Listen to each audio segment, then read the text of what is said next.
Okay, just walking on scene here. So welcome to Playa Ballena. This is December 21st, 2019. So we're just, those have been following along on the video channel. We have pretty much wrapped up our build at Dominicalito, just waiting for some doors and cabinets and a few. So the house is basically 97% complete, which we'll be doing a video on here shortly. But anyways, here I thought I'd give you an idea of the state. This is just a fresh start on a new project. It's been a long time in gestation, roughly 18 months since we started doing the studies on this lot, and then we ran into the wonderful water problems with the Environment Ministry and all the situation, well, in the whole country, but especially in the municipality, the Osa. They shut everybody's permits down, saying they didn't have proper permissions, which was their own bureaucratic errors and what they created over 20 years. But anyways, that's a long story. I can do an entire video on that performance. But at any rate, so this has been a long gestation period, to put it mildly. We were in the middle of doing the engineering study in the swimming pool that I will be standing in here before many months. And then I found out the door had shut, no permit, so we went on and did the Dominicalito build, wrapping that one, and we started here roughly moving dirt 3 weeks ago. And we've moved quite a bit of dirt, but anyways, I'll get off camera and show you just what we've done. But this gives you the backdrop. This is without question the most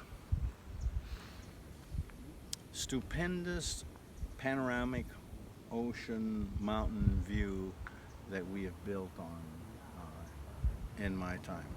None is equal to this. The road is a little tough getting up here because we're still fairly close to the ocean, but at a good elevation. Well, that means only one formula: a steep climb. Anyways, we're dealing with that.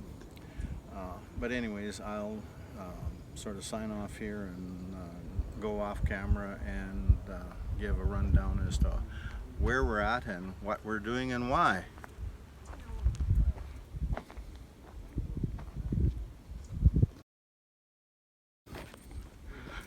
Okay, give you an idea. Well, we've 70 hours of backhoe work in here, so it has changed quite a bit from when I first walked onto this site almost 2 years ago now, since the client contacted me about building here. And certainly, as I said, the wow factor was quite impressive, but also the wow factor is when you're taking a swimming pool and parking it on top of this kind of a slope. I mean, it's not easy on video to get a 3D view, but let's just call that sucker steep. So when you go to park a 130 metric ton block of something on the edge of a mountain like this, it requires some serious engineering and consideration as to putting it there and having it stay there. But anyways, walking over to the edge of the lot here, it was only 3 or 4 years ago they cut these lots. I mean, the project is much older, but they'd never put lots on this ridge. So they came in and cut these lots so people could imagine. Because what's typically is, you know, developers will leave lots like that and show it to people, and then they don't sell, and they wonder why. It's because nobody can envision what would be here. So you got to create some kind of a lot so that people can say, oh, okay, well, the kitchen's going to look here, the pool's there, whatnot. Anyway, so they did that.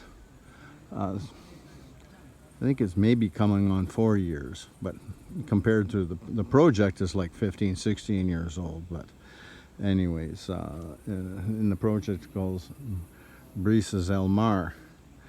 Any rate, so we had a couple of trees in the way, so those are long since gone. This is a good, you know, this is over 7,000 meter lot, but Not a lot of building space because the rest of it is down there. Any rate, but they had sort of leveled this lot, but they had it all pitching back, so we took almost 2 feet off of this corner here. I guess we had to get a, flat building platform for a large site. I mean, this lot's going to be full of building. Basically, you see this gravel area here, that's the house for more intensive purposes, and the swimming pool is going to be in, you see those posts sticking up there, that's basically the outer edge of the infinity edge of the swimming pool is beyond that. So standing in the middle of the swimming pool, this will be your view down to the island there and up and down the coast. And behind the house, it's clouded in some this morning because it's sitting on a ridge, you're not bushed in, so you've got good mountain view off that, what some would call the front of the house. I have a hard time calling a front of a house when you have a view like this and a pool out here. To me, that's the front. The main entry door is more or less the back door. But at any rate, so we had lots of dirt to move around. Well, you can see this is the about 80 cubic meters sitting here that we have to deal with yet, and then we still have the pool hole to cut. But this, they just cut this in a straight cliff and left it.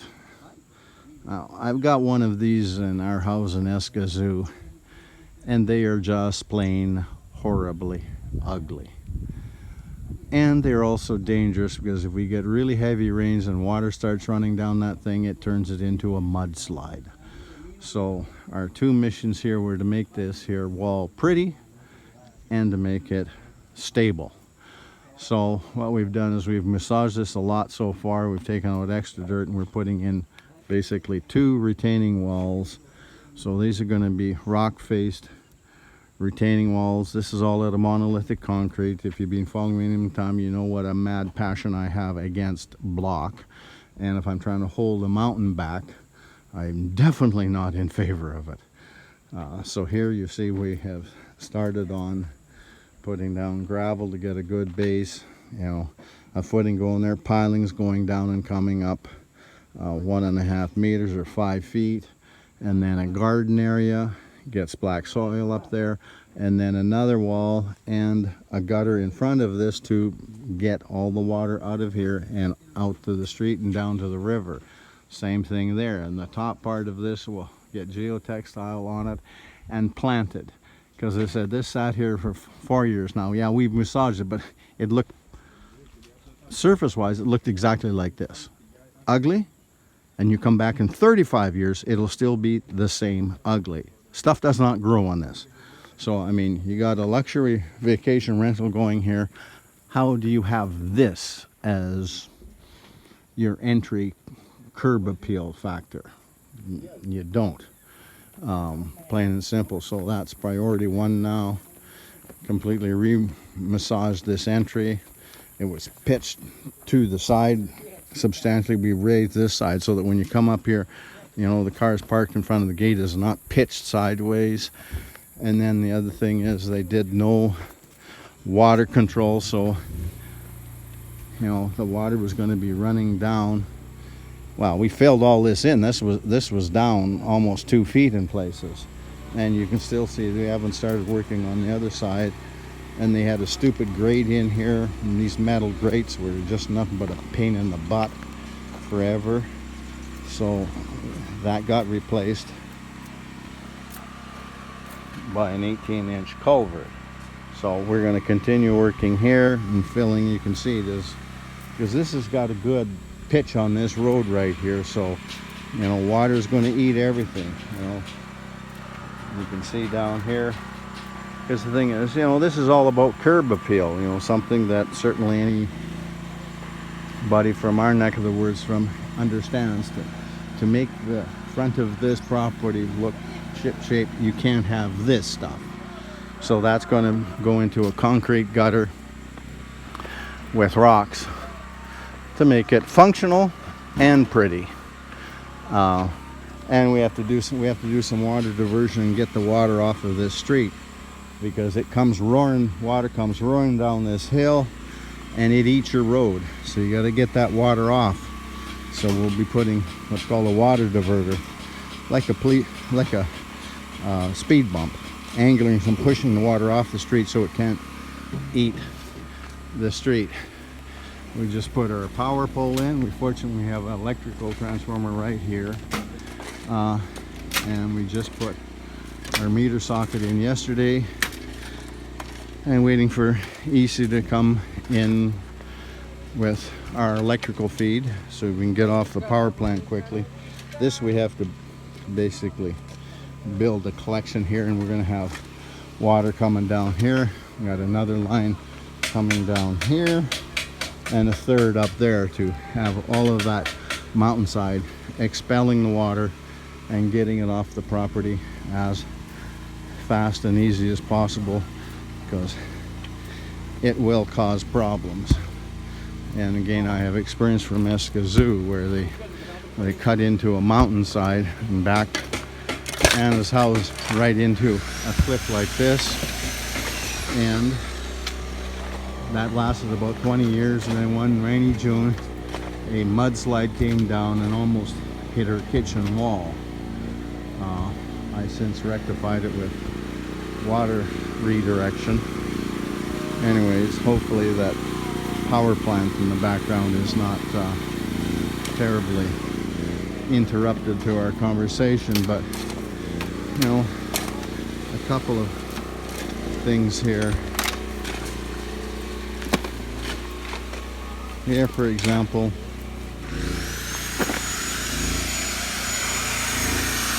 I'm going to move into layman lessons here, but it doesn't take much before the layman in Costa Rica knows more than the builders.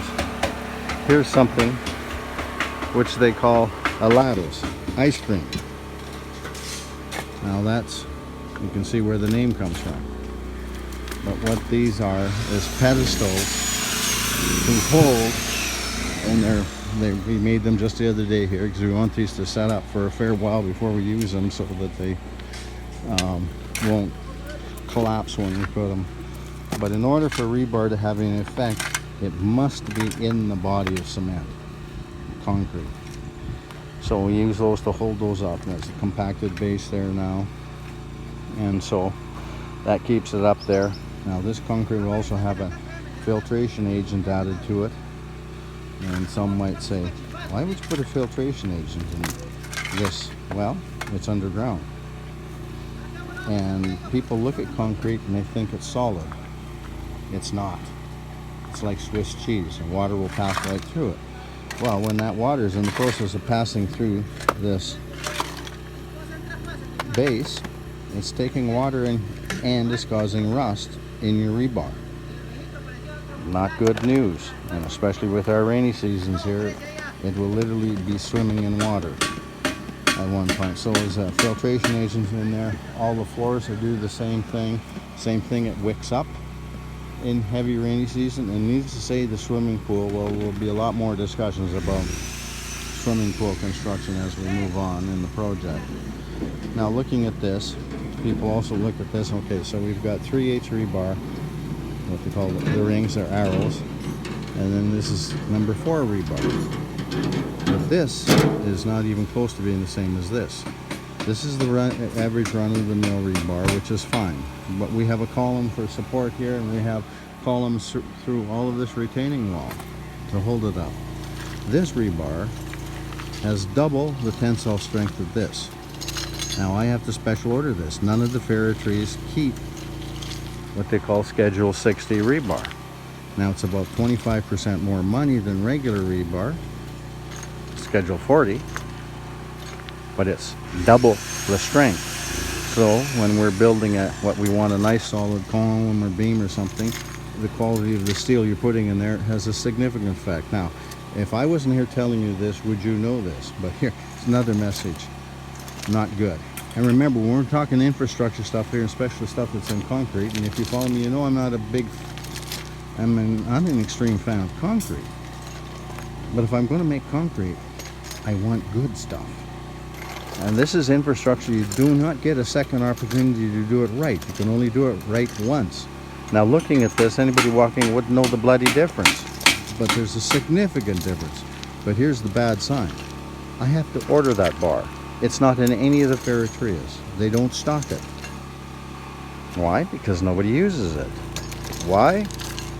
Well, I'll leave that up to your imagination as to why. It's certainly not about, enduring quality. And putting filtration agents in concrete is another thing that is almost never done unless you got, somebody with a similar attitude, but which is extremely rare here. So there's just a couple of lessons from what I call construction 101 to know what kind of differences there is when you build stuff with a concept of value and longevity. Yes, it costs more to build right. Duh. That's just reality. But at dated construction, it costs more. But if we come back and revisit that picture 5, 10, 15, 20 years later, then it's a very different story. It's just like, the project built this gutter, which we're going to smash out because, we broke that gutter out there just using a bar. It's not really concrete. It's closer to marshmallow. It's not in the right position anymore. And it's not good, so it goes. And we replace it with something that matches everything else that's being done. Anyways, well, I see I'm up to 13 minutes, so I better shut up and move on. Anyways, until another day.